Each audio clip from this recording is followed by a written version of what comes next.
계약을 취소해야 된다, 원금을 반환해야 된다라는 말씀을 다시 한번 드리기 위해서입니다. 지금까지 금융감독원은 라인 무역금융펀드 일부 그리고 옵티머스 펀드에 대해서 착오에 의한 계약 취소, 즉 착오를 불러일으켜서 그러한 착오가 없었다면 계약을 하지 않았을 것이다 라고 하는 법리를 가지고 딱 2개 펀드에 대해서만, 그것도 라인 무역금융펀드는 일부죠, 일부에 대해서만 계약 취소를 결정을 했습니다.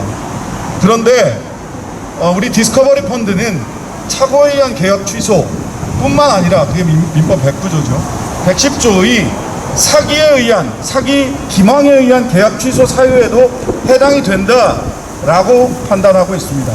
대법원은 알려야 될 사실을 제대로 알리지 않았을 때 사기 또는 기망에 의한 계약 취소를 지금까지 선언해 왔습니다. 즉 디스커버리 펀드 같은 경우도 선순위 채권에, 우량 채권에 투자한다고 해놓고 후순위 채권, 불량 채권에 투자했던 바는 이거를 있는 그대로 사실을 알았다면 당연히 계약을 하지 않았을 테니까 착오에 의한 계약 취소 사유도 많습니다. 하지만 디스커버리 기업은행이 우리도 디스커버리 펀드에 대해서 속았다, 자산운용사에게 속았다라고 이야기를 한다면 조금만 더 기업은행이 주의를 기울였다면 알 수 있을 만한 사실, 즉 기업은행의 변명을 그대로 인정을 한다고 하더라도 기업은행은 판매자로서 조금 더 주의를 기울였다면 충분히 알 수 있었던 사실을 충분히 주의를 기울여지 않았기 때문에 계약자들에게 고지하지 않은, 즉 부작위에 의한 기망행위를 했다, 무엇인가를 하지 않음으로 인해서 기망을 했다 라고 저는 판단하고 있습니다. 따라서 착오에 의한 계약 취소, 민법 109조뿐만 아니라 민법 110조 사기 기망에 의한 계약 취소 사유 역시 디스커버리 펀드는 적용할 수 있다 라고 생각을 하고, 이 부분을 저는 오늘 분쟁조정위원회에 들어가서 강력하게 주장할 것입니다. 자본시장법으로 돌아가서도 충분한 사유가 있습니다. 자본시장법은 부정거래 행위를 금지하고 있습니다. 기교를 부려서도 안 된다고 기재되어 있고요, 규정되어 있고요. 알려야 될 사실을 제대로 알리지 않거나 또는 착오를 일으키는 방식으로 거짓된 사실을 알렸을 경우에도 이것을 부정거래 행위로 규정하고 있습니다.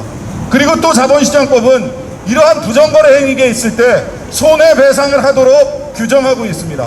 그리고 그 손해배상은 한도가 정해져 있지 않습니다. 지금까지 금감원은 최고 한도를, 배상 비율 최고 한도를 80%로 묶어두고 있습니다. 하지만 자본시장법에는 그 배상 비율을 80%로 묶어라 라고 하는 명시적 규정이 전혀 없습니다.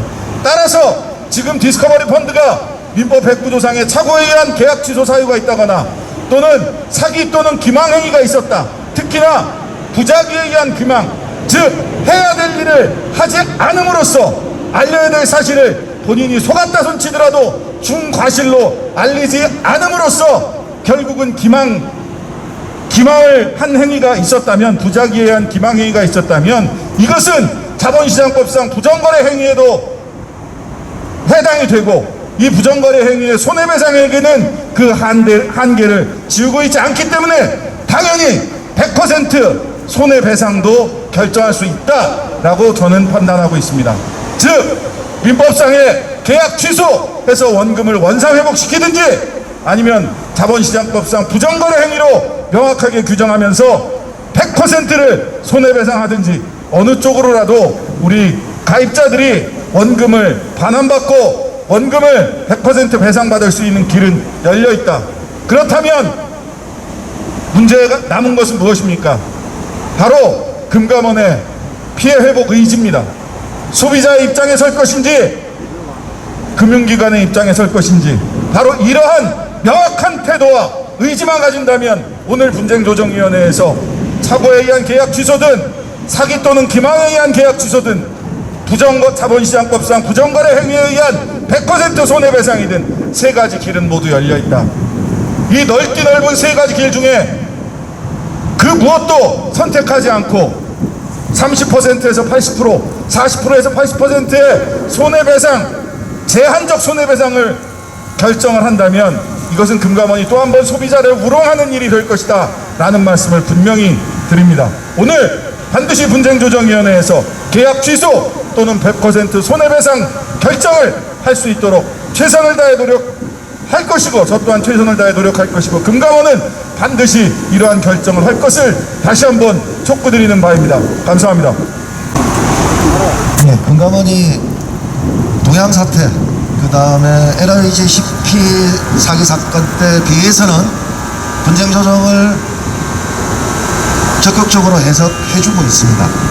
그래서 전례 없이 최고 80%까지는 나왔습니다. 그리고 본사의 책임을 묻기도 하고 있습니다. 손실이 확정되지 않은 것에 대해서 사후정산 방식으로 손해배상 결정을 내리는 점은 전례 없는 일이라 저희들도 지지하는 바입니다. 하지만 라임 사태 이후에 분쟁 조정을 하는 것을 봤을 때 금감원이 다시 전례 없는 사건에 대해서 소극적으로 돌아선 게 아닌가 심한 우려를 하고 있습니다. 첫 번째가 분쟁 조정을 함에 있어서 사기에 대한 판단을 여전히 검찰과 법원에 넘기고 있습니다.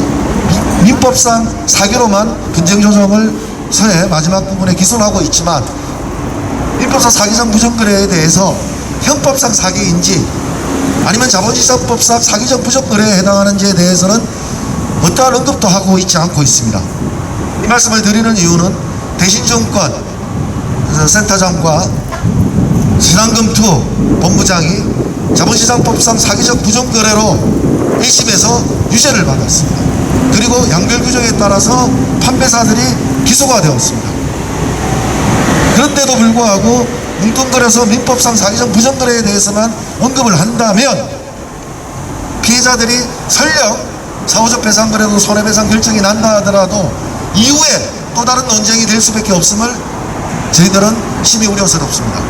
그렇기 때문에 분쟁조정소에 저희들은 사기적 부정거래에 대해서도 언급이 있어야 된다 이 말씀을 드립니다. 민법상 사기에 대해서 한 줄만 열어놓을 것들이 아니라 민법상 사기적 부정거래는 어떤 것들이 해당이 되고 이런 것들이 되었을 때 어떻게 해야 된다, 전액 반환해야 된다는 것에 대해서 명시적 조항들이 금감원이 디스커버리 펀드부터는 적용해야 된다는 것들을 저희들이 지금 말씀을 드립니다. 이제 불완전 판매로서 배상 비율을 자율배상하시는 분들은 마지막 남은 게 판매사가 사기적 부정거래로 기소되어서 유죄받았을 때 이게 사기에 해당되는지 안 하는지, 민법상 사기에 해당되는지 안 하는지에 대한 100% 원리가 남아있을 뿐입니다. 제가 이 말씀을 드린 이유는 디스커버리 펀드도 역시 금감원이 소극적 해석을 해서 불완전 판매로 가닥을 잡은 게 아니라는 염려에서 말씀을 드리는 겁니다. 또 하나, 라임에서부터 시작됐던 분쟁자산 배상 비율이 DLF와 달라졌습니다. DLF 때에는 가점 요인으로 예정금 목적이라 예금을 하러 방문했던 10개 해석을 해서 10% 가점을 주었습니다. 금융 피해자들에 대해서도 금융 취약계층으로 가정주부, 은퇴자, 25세 미만의 청년들에 대해서는 가점을 5% 주었습니다. 그럼에도 불구하고 라임부터는 금융 취약계층에서 고령자와 초고령자에 대한 가점만 있지 이 두 항목들은 기타로 빠져 있습니다.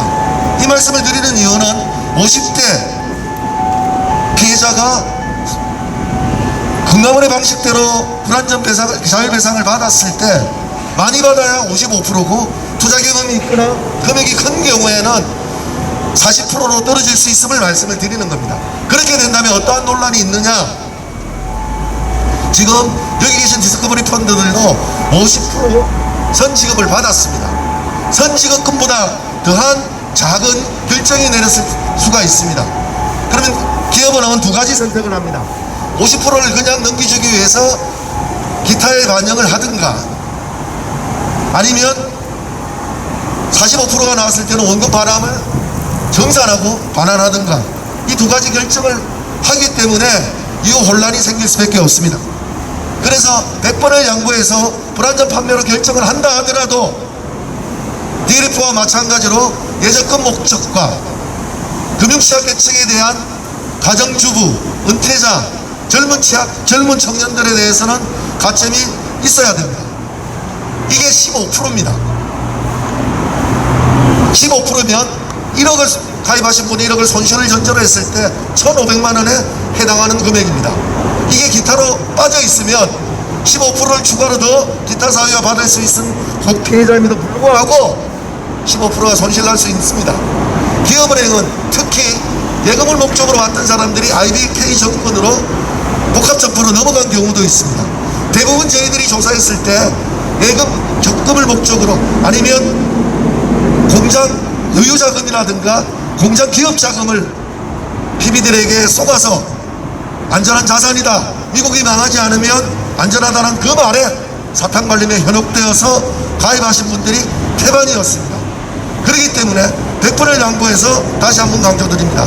불안전 판매로 결정을 내린다 하더라도 가점 요인에서 적극적으로 DLF와 같은 가이드라인을 제시해 줄 것을 촉구합니다. 이상입니다.